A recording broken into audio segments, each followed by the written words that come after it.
Hi everybody, welcome back to our channel. In this video, I'll show you how can you fix Sony WH-1000XM5 one side not working. If you want to fix it then you simply want to make sure to watch this video right till the end. First thing is you could actually try resetting the headphones. For that, power off the headphone by pressing the power button for 3 seconds.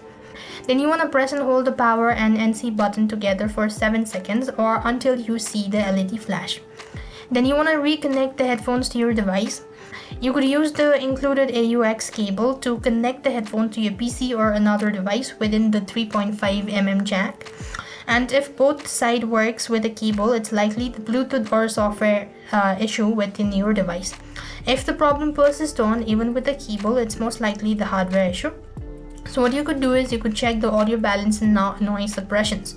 If you're using headphones wirelessly, check the audio balance settings on your device to ensure both sides are not mute. So you could open up your device and go to accessibility and make sure to check the audio balance and see whether that fixes your issue or not. Or else try restarting both your device and see that will be able to help you out. If not, directly contact the support and they will be able to assist you. So I hope the video was helpful. Make sure to like, share and subscribe. Thank you for watching. See you in the next video.